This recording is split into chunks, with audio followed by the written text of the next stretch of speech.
আসসালামু আলাইকুম। অবশেষে মনে হয় নারী কোটা বাতিলই হয়ে যাচ্ছে এবং এটা নিয়ে কিন্তু আজকের একটা আপডেট আসছে, অর্থাৎ আজকের 7 মে সন্ধ্যা 7:35-এর দিকে এই একটা নিউজ পাবলিশ করেছে ডেইলি ক্যাম্পাস। সেখানে স্পষ্টভাবে বলেছে যে শিক্ষা মন্ত্রণালয়ে একটা সভা হয়েছে, যে সভায় আজকে একটা নীতিগত সিদ্ধান্ত নেওয়া হয়েছে যে নারী কোটাকে সম্পূর্ণভাবে এটাকে ডিলিট করে দেওয়া যায় কিনা, এটা সম্পূর্ণ ডেমলিশ করা যায় কিনা। তো সবাই নীতিগত সিদ্ধান্তে সবাই একমত হয়েছেন।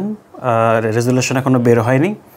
রেজুলেশন বের হলেই পরিপত্র জারি হবে। পরিপত্র জারি এই মাসে হতে পারে, আর যদি এই মাসে না হয় বা যদি একটু দেরি হয় তাহলে জুন মাসের দিকে পরিপত্র জারি করে এই বিষয়টাকে সম্পূর্ণভাবে বাতিল করে দেওয়ার তাদের একটা প্ল্যান রয়েছে।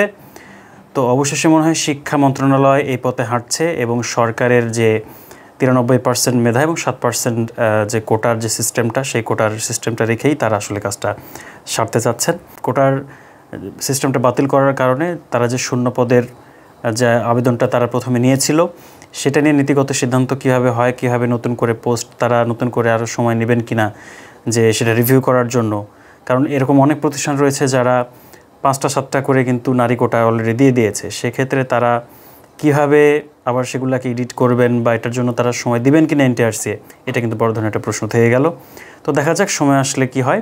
তো আপাতত এটাই ছিল আমার কাছে আপডেট। নিয়মিত আপডেট পেতে আমাদের চ্যানেলের পাশেই থাকুন। ধন্যবাদ সবাইকে।